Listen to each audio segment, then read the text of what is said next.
Hello, everybody, and welcome to the Red Robin Gourmet Burgers Incorporated Business Update Conference Call.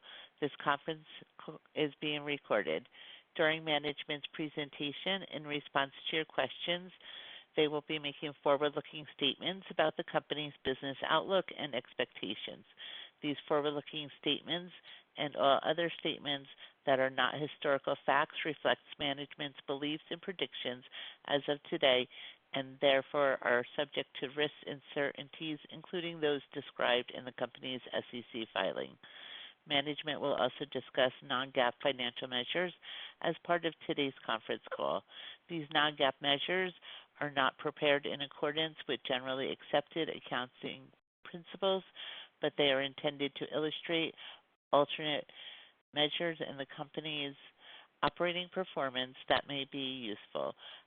Additional information about our non-GAAP financial measures is included in the company's SEC filings.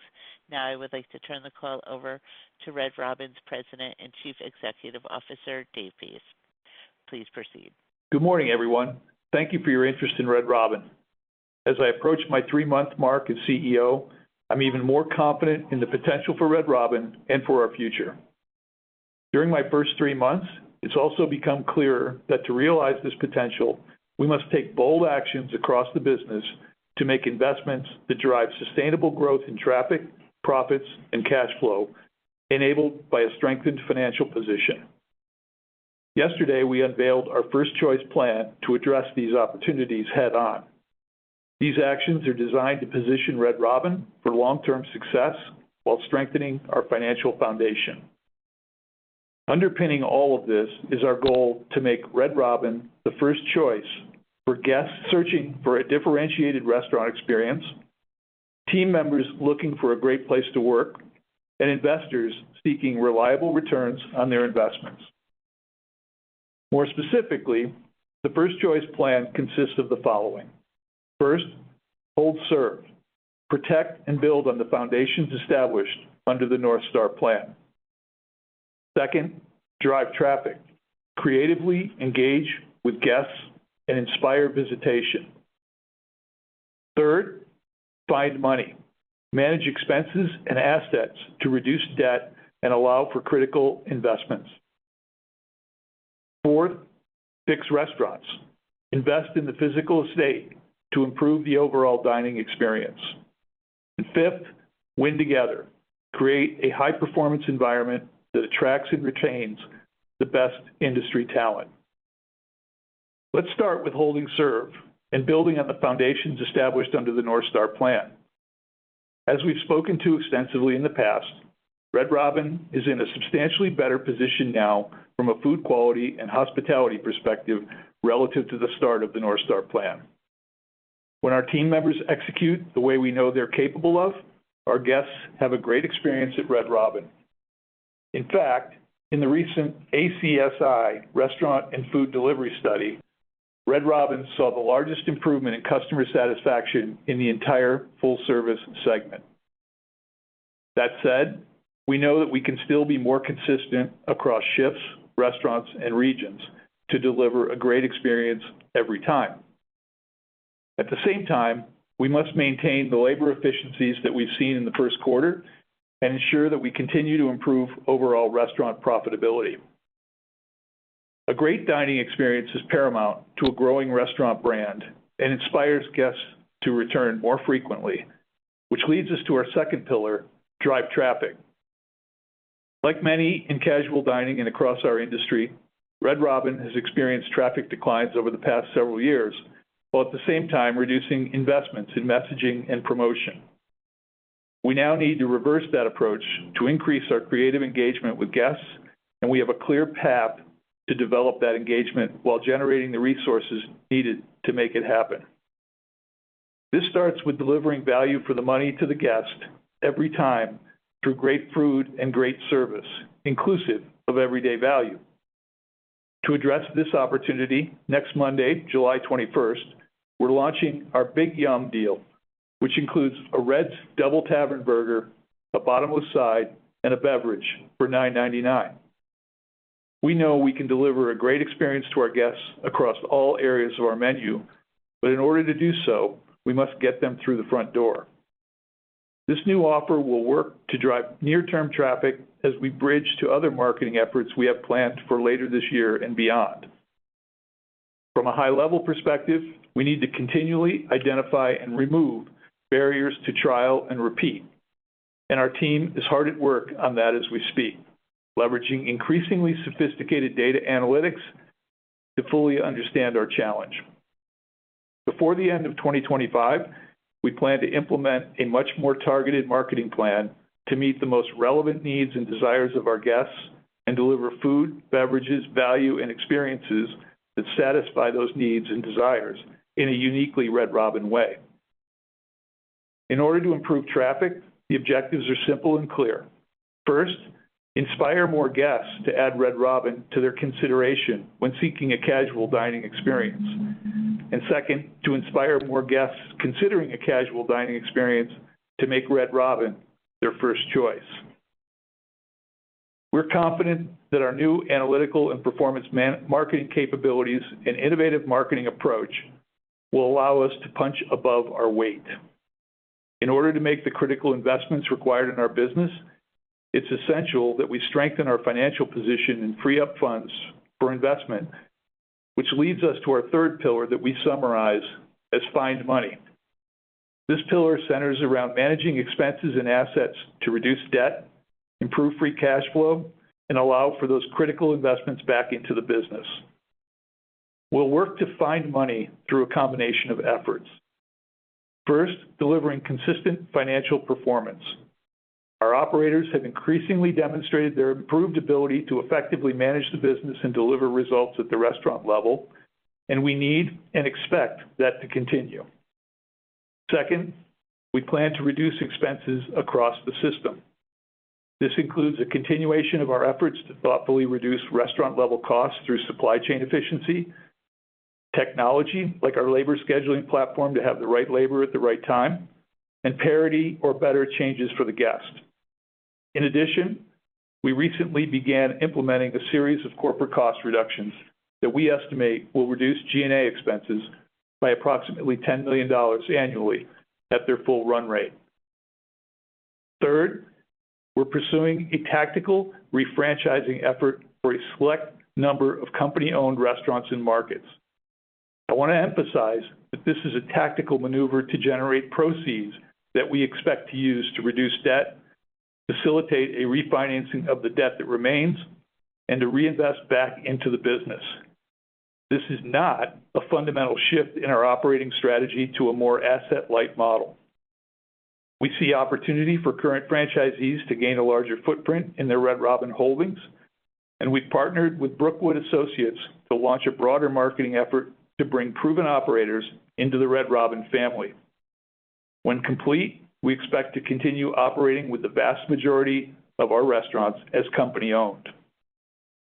Finally, reducing our overall long-term debt and refinancing it at a more favorable interest rate is a tremendous opportunity to improve free cash flow and create shareholder value. Each element of this strategy has its own timeline as we work them in parallel, and we'll provide updates along the way. Our success in finding money will enable our fourth pillar to fix restaurants. As we free up cash through the success of the previous elements of our strategy, we then expect to reinvest in the physical estate to improve the overall dining experience. Our initial efforts are already underway and will address deferred maintenance needs to achieve a competitive standard. In time, we anticipate this may evolve to a broader renovation effort to further improve the guest-facing surroundings. As part of this process, we also intend to upgrade and invest in new technology to support daily execution, the guest experience, and further operating efficiencies. Our fifth pillar is winning together and is focused on creating a high-performance culture that attracts and retains the best talent in our industry. This pillar starts with a singular focus by the entire organization on continually improving the guest experience through everything we do. We must start with the guest in mind and work back to how we support and deliver a differentiated dining experience. Further, we'll build on the ownership mindset introduced previously through the Managing Partner Program, where our managing partners share in the success of their restaurants. As our operators have embraced the Managing Partner model, we've already begun to see the benefits through our improved profitability so far this year, while also improving the overall guest experience. Additionally, we're committed to building and maintaining a performance culture that focuses on achieving results and rewards performance against our goals, not only with our managing partners, but throughout the organization. We'll cultivate an environment where our team members can continually grow and develop themselves in order to experience rewarding careers over many years. And finally, we'll filter our most difficult decisions through a commitment to always do the right thing, to ensure that our actions find balance among the interests of guests, team members, and investors. These 5 pillars of our First Choice plan will allow us to build upon our strengths and the progress that's been made while addressing our opportunities head-on. With a focus that begins with the guest, more engaging messaging, improved cash flow, and strategic investments in our restaurants, we're confident in our ability to be the first choice for our guests seeking a differentiated dining experience, for our team members who want a great place to work, and for our investors who want to see sustainable growth and value creation. We look forward to updating you on our progress in the months ahead. And with that, Todd will now take you through a brief update on our expectations for the second quarter and the rest of the year. Thank you, Dave, and good morning, everyone. For the second quarter, we now expect comparable restaurant sales to decrease approximately 4%, modestly below our previous expectations for a decrease of approximately 3%. As a reminder, these estimates include an approximately 240 basis point headwind resulting from overlapping a benefit in deferred revenue recognized in the second quarter of 2024 related to our loyalty program change that we expect will not recur this year. While we are not satisfied with our current traffic trends, we are optimistic the strategy laid out today will deliver sustainable traffic growth in time. Despite our current top-line trends, we are very pleased with the progress we have made in managing the middle of the P&L and delivering profitability. We now expect our second quarter adjusted EBITDA to exceed our prior expectation of $13 million to $16 million. This represents a continuation of the positive momentum we have seen from our Managing Partner Program and fostering an ownership mentality throughout the organization. As we look to the remainder of the year, I would call out a few items. First, we do not expect any material impact from refranchising in 2025, as we do not expect the transactions to be completed until early 2026. Second, we do expect to begin capturing the benefit in G&A from the corporate efficiency actions Dave mentioned earlier. Finally, we expect to reinvest the G&A savings and a portion of any EBITDA over delivery in initiatives to drive traffic gains and address deferred maintenance in our restaurants. Overall, while we acknowledge we have more work ahead, we are confident we have the right strategy and team in place to deliver long-term shareholder value. Our significantly improved financial foundation provides us with the flexibility and resources needed to strategically invest in traffic-driving initiatives and accelerate the execution of our First Choice plan. We are committed to being transparent and accountable for our progress as we move ahead and look forward to providing additional updates in the months ahead. With that, we are now happy to take your questions. Operator, please open the lines. Thank you. If you would like to ask a question, please press star 1 on your telephone keypad. A confirmation tone will indicate your line is in the question queue. You may press star 2 if you would like to remove your question from the queue. And for a participant using speaker equipment, it may be necessary to pick up your handset before pressing the star keys. One moment while we pull for questions. Our first question is from Jeremy Hamblin with Craig-Hallum Capital Group. Please proceed. Thanks, and congrats on the momentum in profitability. I wanted to start with the Big Yum deal and the launch for next week. Clearly, an aggressive rollout.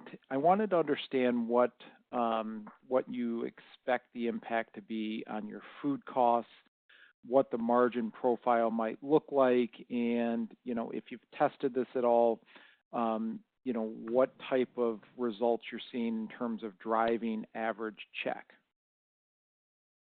Jeremy, hey, good morning. Todd here. To start with one of your questions, or a piece of your question there, we did test this offer in a handful of markets through 2024 and the start of 2025. So it's an offer that we've tested. We have an expectation based on that. We did see a nice traffic lift in that test, and so obviously that's what gives us confidence in moving forward here. You know, in terms of check, I would share, you know, we saw what I would describe as kind of a modest take rate, which I think is a good thing in this case, right? Of the folks that found that offer compelling, it appears came in and got it.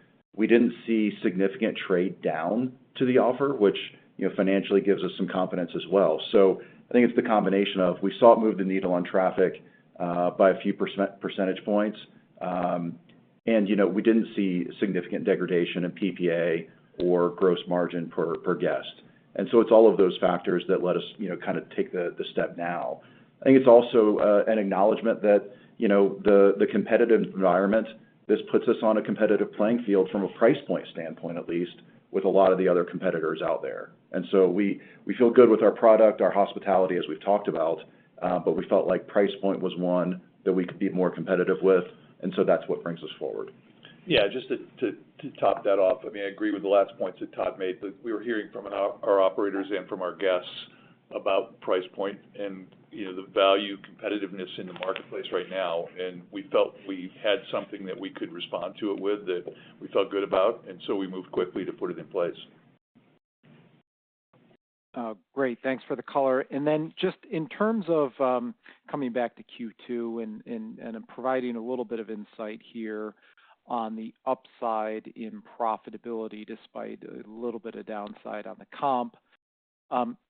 You mentioned labor. Can you give us a sense, Todd or Dave, on what, you know, labor is going to look like here? I mean, you're going to be like sub 37% in Q2, and then just, you know, how sustainable is that on a go-forward basis? So before Todd jumps in, let me just kind of say, this is a function of the progress that our operators have made, and we feel really good about it, that they have demonstrated their ability to get managed tightly in the middle of the P&L to deliver the results. And it kind of led to the first plank of the strategy of hold serve, which is they've shown us they can do it. And the point is, look, don't give it up and don't slide backwards. So I'll turn it over to Todd with the specifics, but we feel about your point about sustainability is that our operators, you know, are managing their forecasts, they're managing their labor much more tightly, much more efficiently. And I think with that confidence, we can feel reasonably good about its sustainability. Yeah, and Jeremy, just adding color to kind of our Q2 expectation. Yeah, I'd call out labor, and I'd actually call out cost of goods as well. I would agree with your characterization. As we sit here today, I do think we'll see an improvement in the overall labor percentage from where we were in Q1, which was 37.1%, I believe. And so I would expect a step down there. You know, relative to our internal expectations as well, we saw some favorability in some commodities. It wasn't necessarily what the commodities we typically talk about. Egg prices, I'm sure, have been top of mind for many out there. We've seen some favorability in eggs and other areas that have given us some upside on cost of goods as well. And so I think those are the two areas that I would call out that are trending better than we expected. Great. Thanks for taking the questions. Congrats, and I'll hop out of the queue. Thanks, Jeremy. Our next question is from Alex Slagle with Jefferies. Please proceed. All right. Good morning. Thanks. Hey, Alex. So I guess the partner comp program does seem like that's really been a nice win so far, and I guess that's part of the labor piece or much of it. I mean, are there tweaks that you want to make to that at this point, or how you envision that continuing to roll? Yeah, look, I think the market managing partner program has definitely been a success. We feel good about it. I think, you know, as you heard when it was first put in place, this takes some time to get traction, takes some time to get the right people in that are subject to that program, and it takes them time to learn their own restaurants in a different way and how to manage it. So as we've seen them kind of embrace the managing partner philosophy, we laugh a little bit because I say, you know, I've got managing partners now who pick up the phone and call and say, hey, I got this $500 invoice, you know, why do I want to pay this, or why should I pay this, right? And in the past, those things would just get sent through the system, and now they're looking at it saying, watching every dollar, because they know that the performance of the restaurant affects their earnings. And so we feel good about it, and I absolutely agree with you, Alex. I think it is a large contributor to some of the progress we've seen. And on the people side, I guess it probably links a little bit to that, just sort of the next step in raising the bar further for the team member experience, and maybe is it some leadership changes, training changes, or how you incentivize your team members, just trying to think through how that evolves as well. Yeah, I think it's all of those things, right? I think, you know, in building the culture that you want to see, you've got to have everything reinforcing itself. So you've got to be clear with people what your expectations are. You've got to give them the tools to do their job. You've got to reward performance when they deliver. You've got to compensate them for that. And, you know, you've got to make sure you've got the right people in the right seats all the time. So it's a dynamic organism that you just have to keep adjusting to. But what we're starting with is this point of being a guest-facing culture, right? One of the things under the North Star plan, which I agree with, although I view it as a subtle difference, it's a little bit of a nuance, but under North Star we talked about creating an ops-focused culture. I think that's good. I think the reality is we want a guest-focused culture. We want to deliver a great experience for the guest every time, and helping the operators, supporting the operators is the way that many people can do that within the company. But at the end of the day, this is about making sure the guest has a great experience. And so that's the culture that we're going to be creating, and then setting up all the reinforcing mechanisms to support that. All right. Great. Thanks. Thank you. Our next question is from Todd Brooks with the Benchmark Company. Please proceed. Hey, good morning. Thanks for taking my questions. Todd, I wanted to lead off. I think if I heard you correctly, the $10 million in G&A savings and the EBITDA upside that is was generated in Q1, and we're seeing it again in Q2.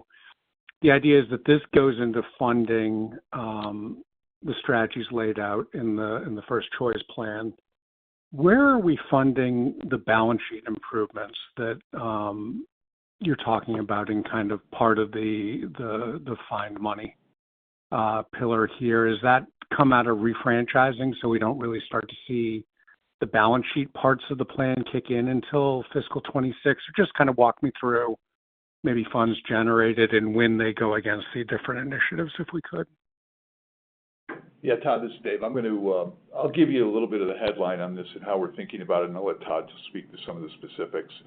In terms of the deployment of funds that we create through all the vehicles that I mentioned in the first choice plan, this is going to be an allocation toggle, if you will, as we move forward. So we'll see deployment against certain elements of the balance sheet, certain elements of the deferred maintenance that we've got, marketing spend. We'll be kind of putting those in at different points in time. Obviously, some of the big chunks in paying down debt will come through the refranchising efforts. And so we'll see that come probably a little later, given our expectations right now. But I think as we go forward, you know, if we see operating performance or we see other savings or we see things that give us the opportunity to reduce debt, we may do pieces of that along the way. So I don't think it's linear. I think it's going to be fairly fluid. But obviously, the reason that we implement the refranchising tactic is to garner that bigger chunk that we can deploy against the balance sheet. So I'll let Todd talk a little more about that. Yeah, Todd, the only thing I might add, you know, in terms of the specific G&A piece and maybe building on all of the parts, but focusing there, you know, in the balance of the year, you know, with the actions that we've implemented, we think there's $3 to $4 million of favorability in G&A relative to our prior expectations. So, you know, that's kind of the starting point. And I think as we thought about it, we felt like the immediate opportunity wasn't driving top line. And so we think that the Big Yum is a part of that, getting that message out, getting that offer out, was the immediate opportunity. In time, you saw the progress in Q1 that we did pay down some debt with cash from operations. Obviously we'll go through the seasonality of the year here, but I think, we can continue to make progress there. Obviously, the big unlock, though, is something like a refranchising that brings in a more substantial amount of money. But as Dave said, it's the toggling that as these different pieces evolve, we'll have to evolve along with it. Okay, great. That's really helpful. And then maybe on refranchising approach, and I think you still said vast majority would remain corporate stores. I think you're a little over 80% corporate owned now. Do you have a sense, is there a lower bound for how low you would go in the company franchise mix? And is there an approach where there are certain regions that you feel like are important to hold as corporate markets or higher volume markets that you would want to hold versus what you're looking to refranchise? Anything strategically that you can give us around the approach for how you're going to tackle refranchising here? Yeah, look, obviously we've had a lot of discussion internally about all of those trade-offs. And our objective is to, get us to a point where we can significantly pay down debt, reduce the debt level, and then refranchise at a lower rate. Again, I don't want to be dodging of the question, but it's going to be a little bit fluid as well. What do I mean by that? So as we open up and look at potential markets, potential restaurants to sell or refranchise, obviously the ones that are most profitable, the highest performing ones, are going to garner the highest value. You have to sell fewer of those to secure greater proceeds. If you decide that you want to go down the path of selling your lower performing restaurants, then you're going to have to sell a lot of them. And we believe that, one, we can fix the business and fix the system and generate performance across the system. So you don't want to kind of leave money on the table with restaurants that you believe you can improve the performance of. And you don't necessarily want to sell off your highest performers. So I think as we speak with franchisees, as we speak with potential purchasers, it's going to be, what are you interested in? What are we interested in? What are we trying to solve for here, which is the proceeds generation? I think if we're at 80% now, I think it's not unreasonable to think the final range will be somewhere in the 65 to 75%. But that's going to be dependent upon, as you point out, which restaurants they are, what their performance, what's the value of those, and what proceeds we can generate. Okay, great. And then just a final one. And this gets to, and I know the plans in development, kind of talking about the marketing plan to support what you're trying to do with First Choice, and you hope to have it in place by the end of the year. But as you're thinking, I know you're saying we have to kind of punch above our weight to get that message out there from a consideration standpoint. But what type of incremental marketing spend are you starting to frame up in your heads as you think about what the First Choice marketing program needs to be to get you up that consideration scale? Thanks. Well, I'll give Todd a chance to answer that one in a second. What I do know is it's going to be a larger amount, and it's that amount of money that we've historically been spending is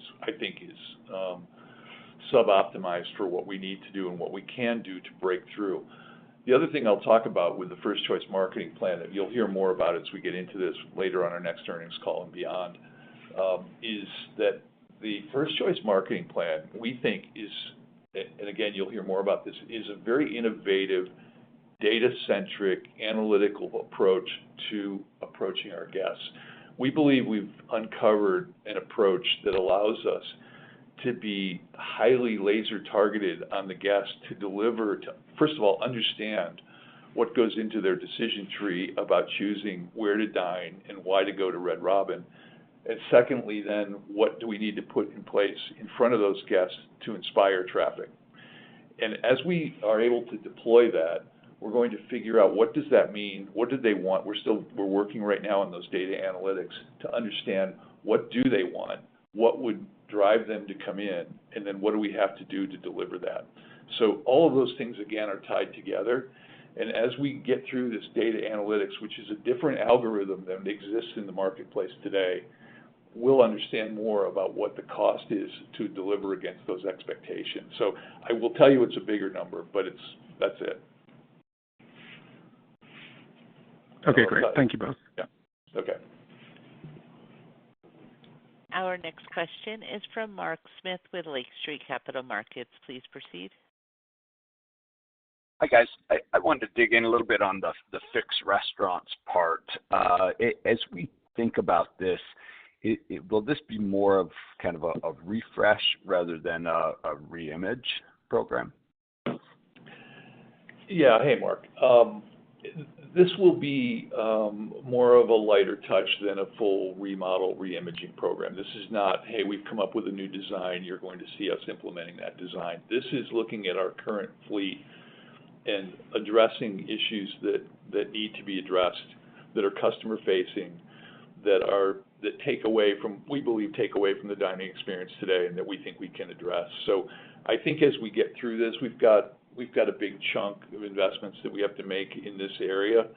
And as we get through this, I think we can then move to a more thoughtful approach to reimaging down the road. But this will be more of a lighter touch update on existing design.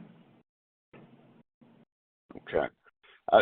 Second one for me is just as we think big picture here about consumer behavior and your marketing efforts, is how you weigh, discounting, being promotional, without kind of training the consumer to just look for big deals in driving their traffic. Yeah, great question. I mean, I think that's the challenge that we all have in this industry these days, is that you're trying to provide a value offering to your guests that gets them a reason to come and visit you without kind of diluting the value of your menu. And so you've got to be fairly targeted about what are those things that connect with your consumer and inspire them to come in. This is not what you're seeing with us and with Big Yum, is not an across-the-board return to heavy discounting. This is a very, very targeted messaging, targeted approach that has been tested that we think can get people into the restaurant, and then we hope that they'll, continue to purchase across the menu. So I think, the marketplace has an expectation right now that there are value offerings out there, and we've got to be able to play in that game and do it in a way that doesn't dilute our overall margins. So I think that's what you're going to find us, and I think probably what most of our competitors are doing is trying to find that balance. Great. Thank you, guys. Thanks, Mark. With no further questions in the queue, I would like to turn the conference back over to management for closing remarks. Okay, thanks, everybody. Look, I appreciate you jumping on the call. As you can hear, we're excited about the First Choice plan. We feel great about the plan. We feel great about our ability to execute it. We feel great about the team that we have out there putting it forward every day. And we'll talk more on our next earnings call, which is August 13th. And again, thanks for jumping on the call today. Thank you. This will conclude today's conference. You may disconnect at this time, and thank you for your participation.